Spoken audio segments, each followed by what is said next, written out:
OneFM et One TV présente la rubrique Émile Frey Genève Acacia. Émile Frey Genève Acacia, plus qu'un agent BMW et Mini.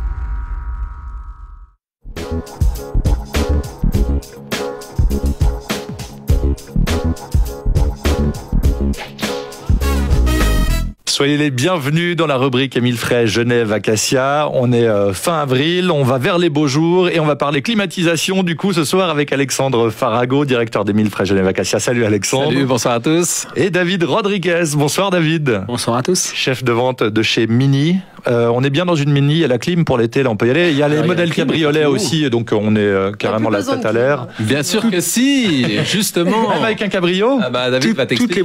Toutes les voitures sont climatisées. C'est-à-dire qu'aujourd'hui, la plupart des voitures maintenant sont équipées avec des climatisations automatiques. C'est-à-dire qu'il est vrai que les voitures, en fait, elles gèrent toutes seules en fonction de la température extérieure et de la température intérieure de l'habitacle pour savoir si elles doivent mettre la climatisation ou pas. Alors je suis pas au courant. Alors, il faudra changer de voiture, mais tu peux laisser le bouton enclenché automatiquement et que tu règles la température de l'habitacle et lui, Exactement. La voiture va décider en fait si elle enclenche la clim ou pas, c'est ça. Mais cette clim, il faut l'entretenir et ça, le chef, il en parlera mieux que moi. Et d'autant plus, un cabriolet, d'avoir une climatisation, c'est d'autant plus utile. Je vous rappelle que quand vous êtes à la plage en plein soleil, vous aimeriez bien un petit peu de fraîcheur. Et c'est pour ça que c'est important d'avoir une climatisation dans un cabriolet. On rappelle qu'il n'y a pas de toit et il fait chaud. Et le soleil va taper encore plus. Alors, l'entretien de la climatisation. Alors, bien souvent, quand on enclenche la climatisation, parce que certaines personnes ne la laissent pas toute l'année, tout d'un coup, on a une forte odeur qui rentre dans l'habitacle. Alors, à l'intérieur, donc, on a ce qu'on appelle un évaporateur. C'est un radiateur qui refroidit. On fait passer l'air à travers et dedans se déposent des microbactéries, des petits champignons, on va dire. Et c'est ces fameux champignons que vous allez sentir. C'est pour ça rassurant. C'est totalement, mais complètement comestible. Et c'est pour ça que pour éviter ces odeurs, donc il y a deux choses à faire. Donc déjà remplacer régulièrement selon le plan d'entretien donc le filtre à pollen. On va rappeler que toute l'air qui est aspiré à l'intérieur de la voiture est filtré et toutes les autres poussières, etc. On parle par exemple du pollen, mais on dit filtre à pollen parce que c'est un filtre. Et puis en plus on en a aussi en charbon actif qui peut ôter les mauvaises odeurs. Et puis on va faire un traitement de ce fameux radiateur qu'on appelle évaporateur à l'intérieur du véhicule où on va donc éliminer par un processus à base d'alcool tous ces champignons qui sont dessus pour que votre voiture sente de nouveau bon. Et justement à l'avenue des Beaux Jours, est-ce qu'il y a d'autres choses à changer sur sa voiture?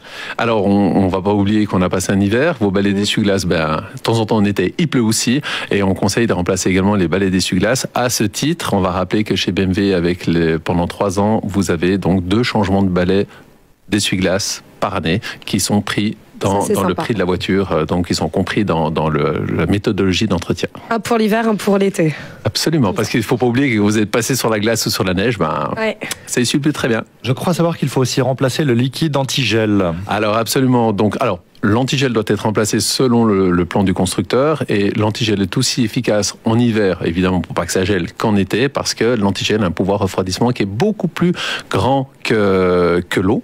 Et puis en même temps, on va éviter toute oxydation à l'intérieur du moteur qui pourrait avoir du dépôt calcaire, de la rouille, etc., qui fait que la diffusion de chaleur serait moins bonne pour évacuer cette dernière. D'accord. Très bien, merci messieurs. On va parler dans un instant du traitement céramique de la peinture. Je crois qu'on a un spécialiste avec David Rodriguez. Restez avec nous dans la suite de la rubrique Émile Frey Genève Acacia. À tout de suite.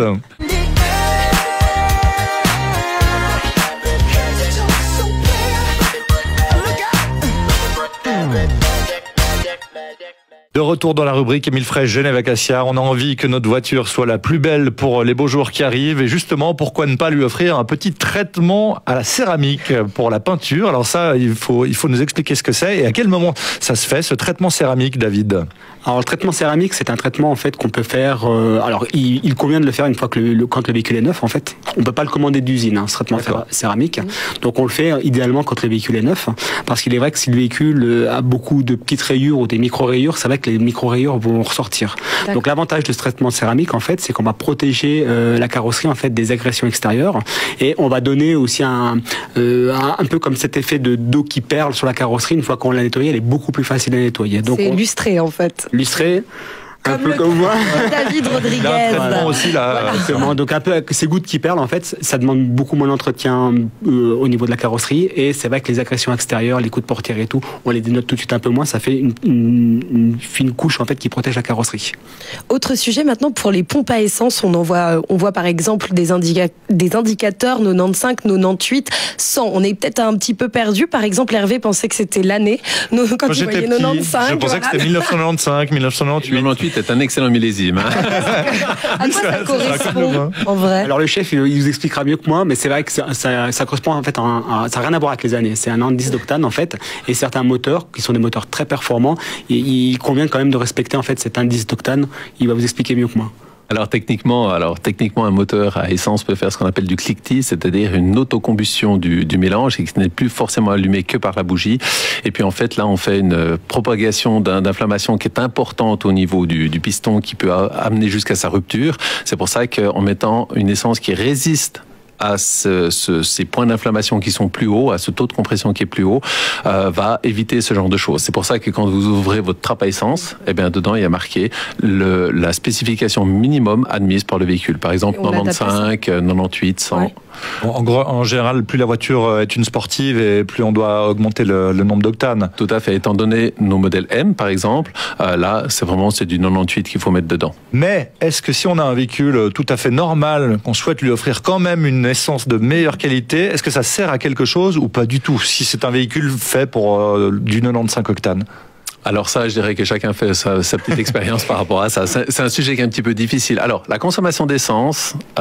Sur ma Mini Countryman S. Alors, on va dire que... Alors, par rapport au cliquetis de ton moteur, je dirais non.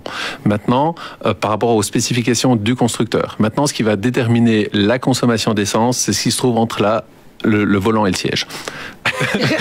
Hervé. Voilà, Hervé. Alors, ça va dépendre comment est-ce que vous allez rouler, et ça, c'est si vous avez une conduite souple, une conduite agressive, etc. C'est ça qui va déterminer la consommation. Et donc, si on a une conduite agressive, on va devoir mettre, par exemple, du 98 préféré. Tu vas consommer plus. C'est tout. Bon, voilà. Très bien. Je crois qu'on a été un peu éclairé sur le sujet. Merci, messieurs. On vous retrouve la semaine prochaine. Merci. À la semaine prochaine. Bonne soirée. Et on retrouve bien sûr cette chronique en vidéo sur le Facebook de ONFM et sur OneTV. C'était la rubrique Émile Frey Genève Acacia. Émile Frey Genève Acacia, plus qu'un agent BMW et Mini.